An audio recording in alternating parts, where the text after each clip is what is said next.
अथवा यूं कह दें समता ही परमात्मा है, समता ही आत्मा है। वह समता अंतःकरण में प्रतीत होती है, लेकिन वास्तव में वो समता स्वरूप की ही समता है। जब तक मनुष्य में अहम रहता है, तब तक उसकी समता में कमी रहती है। और जहां पर केवल आत्म स्वरूप में स्थिति का अनुभव हो जाता है, उन लोगों के लिए कहा गया है, यही वो तेजी तस्तर गोए सब सामने स्थितम बना। उन लोगों ने जीवित अवस्था में इस संसार को जीत लिया है। क्योंकि वो समता में स्थित है, तो वो ब्रह्म में स्थित है।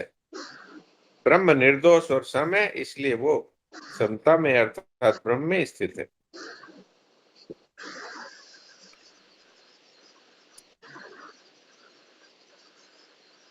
तो इसमें दोनों तरह की परिभाषाएं हैं योग की। दुखों के संयोग का जिसमें वियोग है, उसका नाम योग है। तो दुखों का संयोग क्या है? शरीर और संसार से हमारा संबंध मानना, यही दुखों का संयोग है। दुखालय में शाश्वतम, ये संसार है, ये दुखों का ही घर है। इससे अगर कोई आसक्ति रखेगा तो वो दुख में ही पड़ा रहेगा। तो जिसकी संसार और शरीर से असंगता हो गई, वो योगी है। तो वही समता में स्थित रह सकता है। तो दोनों ही बातें हैं, दोनों ही समता का ही समता की परिभाषा है। जैसे दांत की खुजली में महाराज जी ने बताया कि उसमें जलाने में सुख होता है और बाद में जलन का दुख होता है। तो दोनों ही बीमारी है।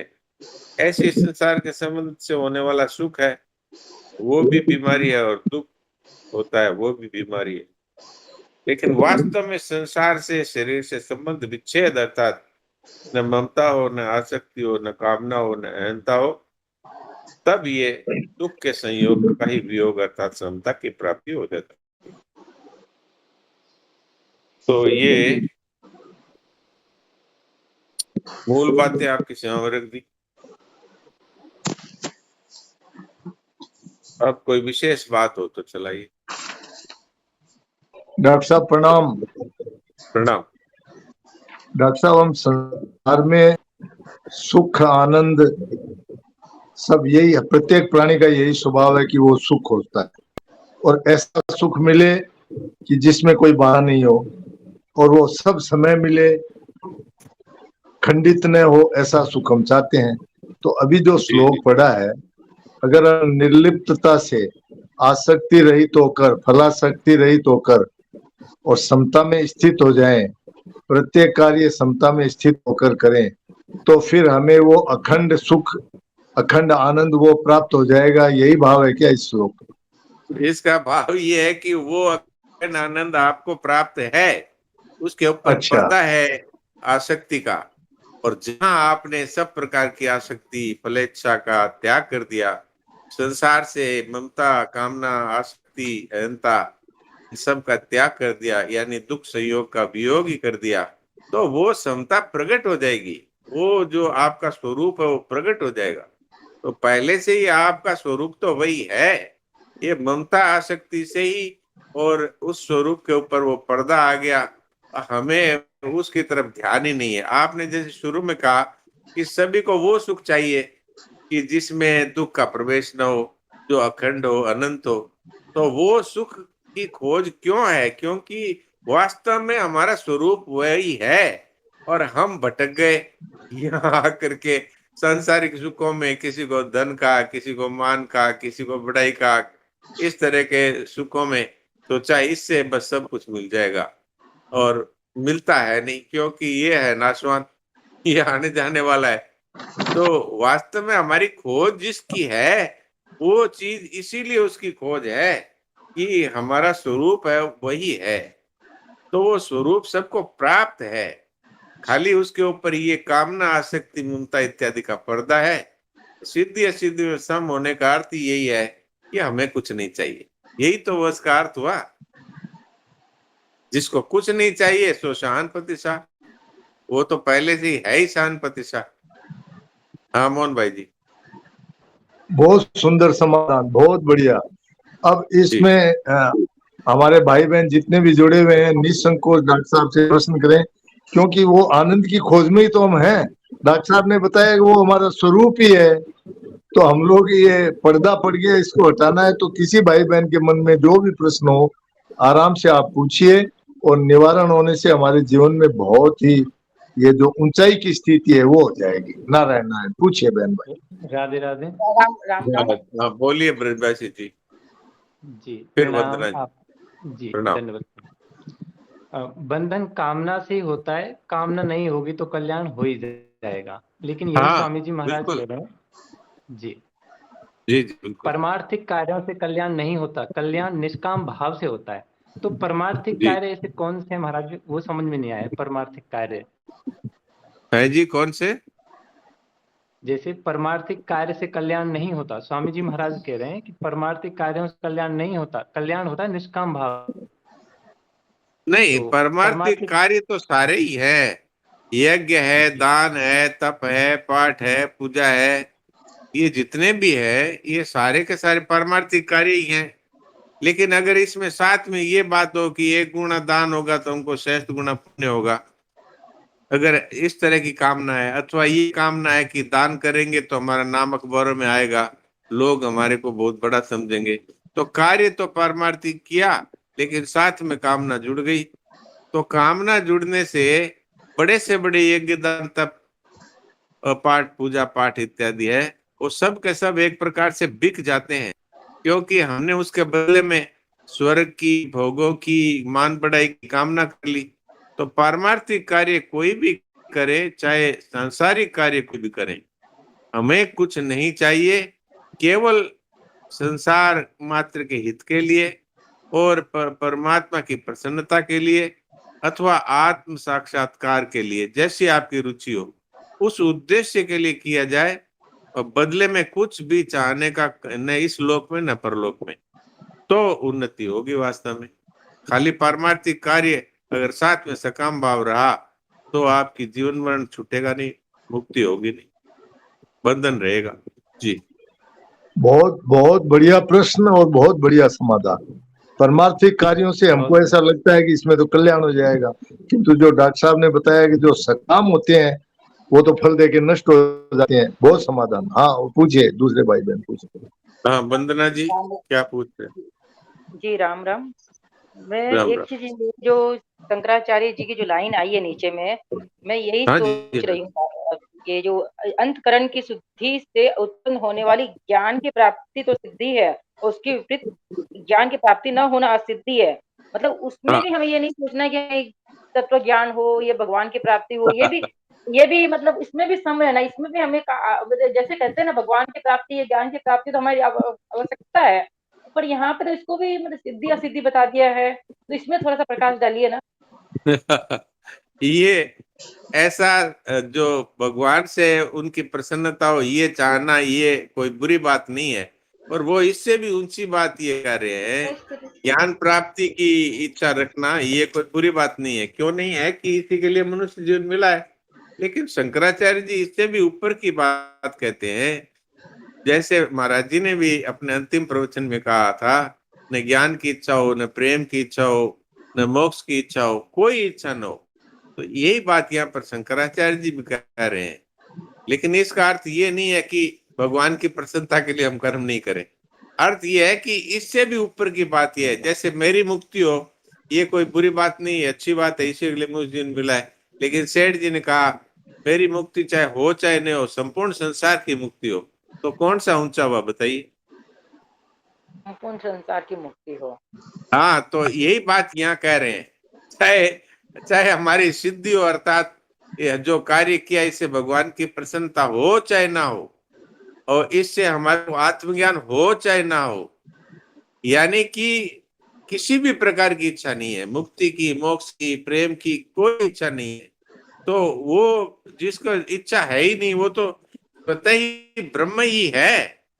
वो तो तू तो पूर्ण ब्रह्म था, जो चाह न होती बीच।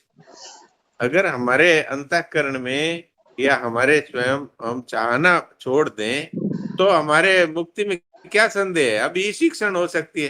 भगवान ने दूसरे अध्याय के 55वें श्लोक में यदा और तदा पद दे करके साफ साफ कहा है, जिसने कामनाओं का संपूर्णता से त्याग कर दिया उसी क्षण वो आत्मज्ञानी हो जाएगा, उसको आत्मा में संतुष्टि हो जाएगी। तो यही बात है यहाँ पे। जी बहुत मतलब गहरी बात है यहाँ पे, इस एक लाइन में बहुत गहरी बात है। जैसे हाँ हाँ मैं हमेशा बिल्कुल ये ये सोचती हूँ बात। सत्व गुण से कैसे, मतलब मैं हमेशा सोचती थी रजगुण और तमोगुण से तो जो छूट सकते हैं, पर इस सत्व गुण से कैसे छूट सकते हैं? इस लाइन में तो सत्व गुण से भी छूटने का पूरा उपाय बता दिया गया है यहाँ पे, मेरे को जो लग बिल्कुल रहा बिल्कुल ये बात मोहन भाई जी ने इसको मार्क भी किया था कि ये बहुत ही ऊंची बात है कि यहाँ पर भगवान भी प्रसन्न हो या ना हो, इसकी भी उनके मन में सिद्धि असिद्धि की कामना नहीं है। आत्मज्ञान हो अथवा ना हो, इसमें भी उनको कोई सिद्धि असिद्धि की कामना नहीं है। तो ये बहुत ही ऊंची बात है। ये साधारण लोगों के लिए ये बात है कि मोक्ष होना है, सर्वोच्च सिद्धि है, भगवान की प्रसन्नता प्राप्त करना सर्वोच्च सिद्धि है, ये उससे भी ऊंची बात है। जी हाँ जी डॉक्टर साहब, एक बार पढ़ के तो ऐसा लगता है कि ये क्या लिखा है, फिर बाद में तो क्लियर हो जाता है। हाँ, एक बार तो ऐसा लगता ही है, क्योंकि हमने तो भगवत प्राप्ति और भगवत प्रेम प्राप्ति से बढ़ के कुछ माना ही नहीं, कुछ जाना ही नहीं, कुछ समझा ही नहीं। लेकिन ये संत महापुरुष है, ये हमें ये बताते हैं कि भाई और भी इससे भी ऊपर जा सकते हो। इसलिए कहते हैं, अंग्रेजी में कहावत है, स्काई इज द लिमिट, कि आकाश में भी आप कितने ऊंचे जा सकते हैं, इस पे कोई रुकावट नहीं है आपको। ऐसे भगवान के मामले में आप कितने ऊंचे हो सकते हैं, इसकी कोई रुकावट नहीं है भगवान की तरफ से। हाँ जी, और नारायण नीलम नारायण जी, आप बोलो क्या पूछते थे? हाँ जी नारायण नारायण जी। नारायण नारायण डॉक्टर साहब, हाँ उर्मिला जी, पहले आप फिर प्रीति। डॉक्टर साहब प्रणाम। डॉक्टर साहब नारायण प्रणाम नारायण। प्रणाम।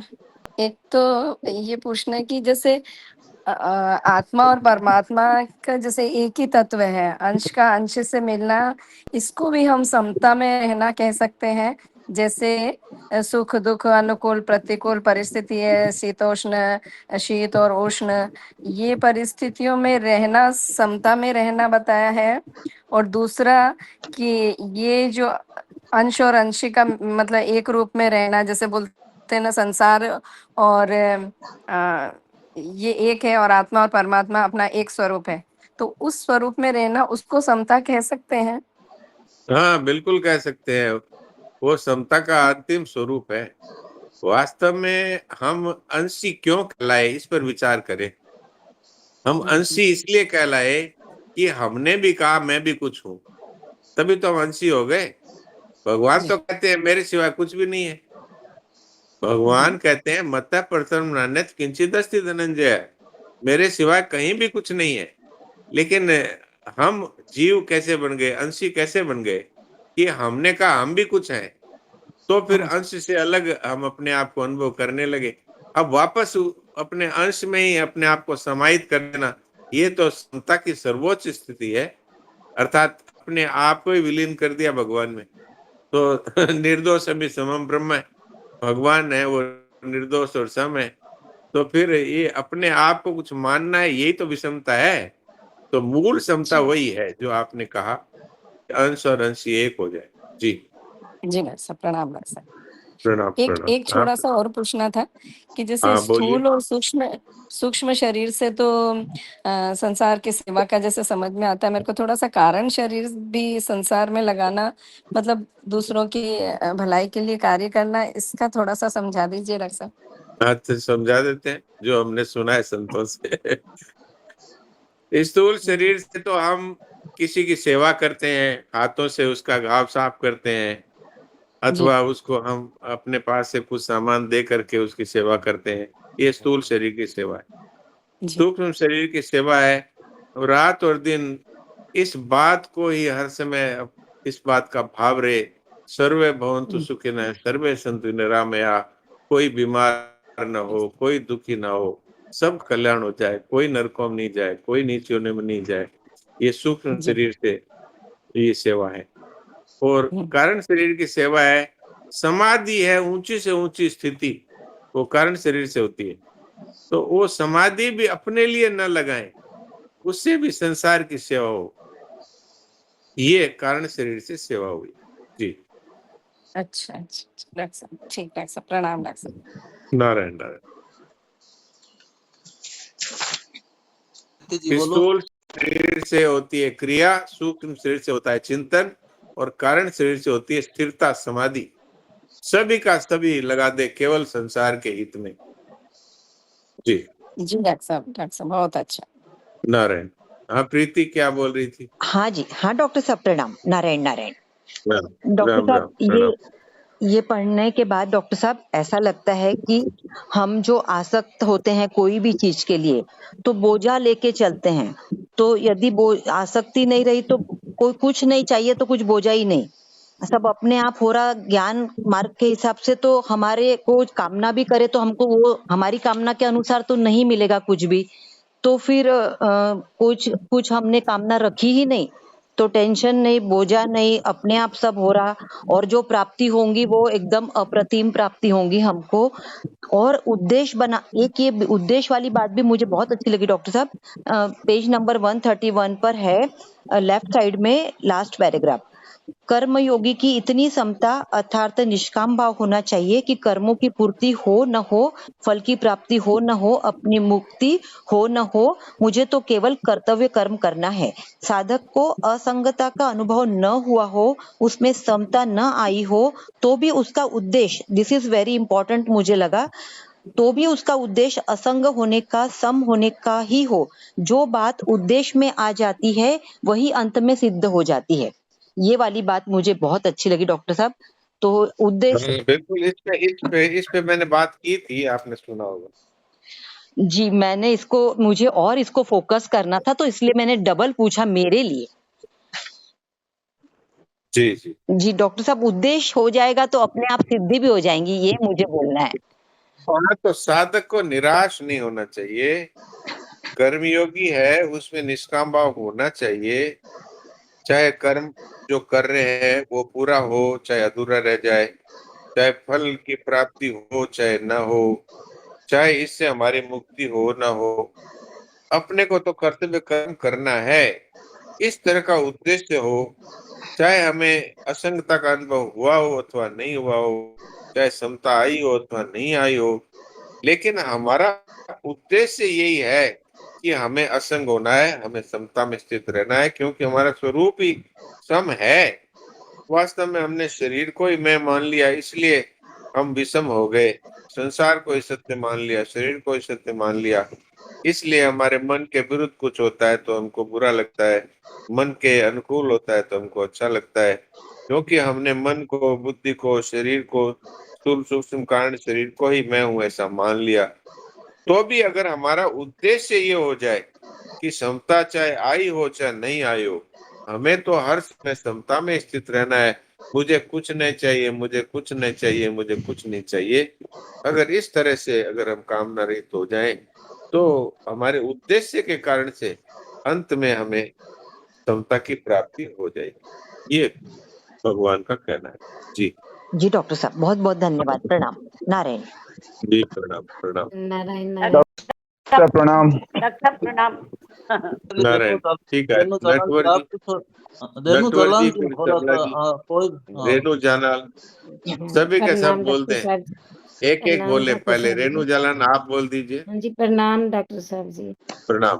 वो ये रेफरेंस में दूसरे अध्याय का जो 53 श्लोक की व्याख्या करी थी सविता बहन ने, उसमें आया जी था कि पूर्व श्लोक में सांसारिक मोह के त्याग की बात कहकर भगवान प्रस्तुत श्लोक में शास्त्रीय मोह अर्थात सीखे हुए ज्ञान के त्याग की कहते हैं। तो ये हाँ, दोनों ही प्रकार के मोह साधक के लिए बाधक है। तो ये हम खंडन मंडन में तो नहीं लगते, पर जो आपसे सुनी बातें और भी है, जो ये अनुभवी साधक हैं, ये आप इसी ग्रुप में भी कितने भैया हैं अनुभवी, उन सब की बातें सुनी हम, 5 6 साधक साधक संजीवनी पढ़ते हैं तो बताते हैं। तो इसका भी इसको भी मौका आ जाएगा। नहीं नहीं, ये भगवान तो यहाँ पर ये कहते हैं कि एक तो हम परिवार में, शरीर में ममता रखते हैं, ये मोह है। और दूसरा मोह है ये कि ये वाला साधन अच्छा है, ये वाला संप्रदाय अच्छा है, और ये शास्त्र में लिखी हुई ये बात है, यही बात सही है, दूसरी बातों में दम नहीं है। तो खंडन मंडन में नहीं पड़ना चाहिए, और अपना उद्देश्य है वो एकमात्र होना चाहिए कि हमें समता में स्थित रहना है, अथवा हमें केवल परमात्मा की प्राप्ति करनी है। ये तात्पर्य है। दो तरह के मोह बताए हैं, एक तो शास्त्रीय मोह होता है और एक ये पारिवारिक और शारीरिक सांसारिक मोह होता है। तो इसमें आपका मूल प्रश्न क्या है, मैं समझ नहीं पाया ठीक से। मूल प्रश्न ये था कि हम जैसे आपका ये सुनते हैं, और भी अनुभवी भैया सब लोग बातें बताते हैं, तो हम भी 5-7 मिलके साधक संजीवनी पढ़ते हैं, सुबह भी पढ़ते हैं, और भी कोई क्लास में होते हैं, तो हम बात ये बताते हैं, नाम लेके बताते हैं भी ये भैया ने ये बात बताई, तो इसको भी ये सीखे हुए ज्ञान का मोह तो नहीं कहा जाएगा? ये ये पूछ रही खंडन मंडन नहीं है। अगर अपना उद्देश्य है कि इसका मंथन करके इसमें से सार बात को प्राप्त करना, तो इसे खंडन मंडन नहीं है, क्योंकि अपना क्योंकि ये उद्देश्य है ही नहीं खंडन मंडन, किसी की बड़ाई करना, किसी काट करना, ये तो अपना उद्देश्य है नहीं। अपना नहीं, तो हाँ जी, उद्देश्य है ये तत्व उद्देश्य को नहीं है, बस वो समझना। चर्चा में करते हैं बात, नाम हाँ, लेके तो ये बताते हैं, कोई पर ये हाँ, ये कोई गलत बात नहीं है, ये तो ठीक है। प्रणाम। ये तो परस्परम बोधयन्तः श्रेय परम वाप्स्यतः, ये ठीक है। सरला जी आप बोलिए।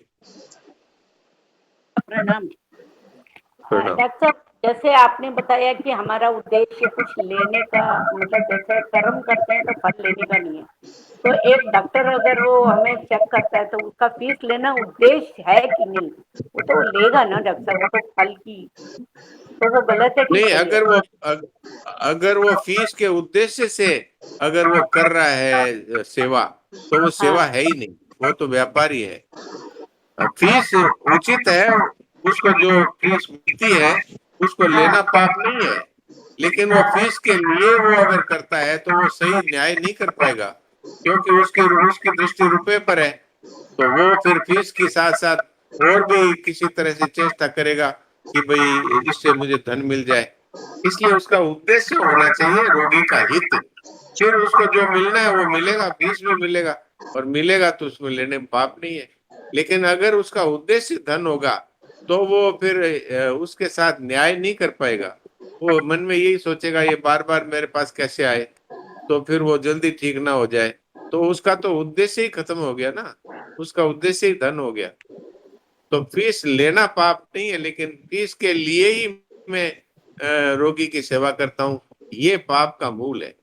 जी ठीक है, नमस्ते। हाँ, नटवर जी आप बोलिए। हाँ डॉक्टर साहब प्रणाम। हाँ जी, डॉक्टर प्रणाम। साहब मैं ये कह रहा था कि जैसे देश विदेश में संसार में इतनी घटनाएं दुर्घटनाएं होती हैं, कहीं अपने खुद उससे उसको निगलेक्ट कर देते हैं, ध्यान नहीं देते हैं, तो ये स्वतः सिद्ध क्षमता हुई क्या? ये तो जिससे हम संबंध नहीं मानते उसके साथ हम सदा सम रहते ही है। अब हमें पता लग जाए कि बाढ़ आई थी, उसमें एक साथ 2000 लोग मर गए, तो हमारे कोई दुख नहीं होता, कोई सुख नहीं होता, क्योंकि हमारा संबंध नहीं है ना। संबंध मानना ही सुख दुख का कारण है।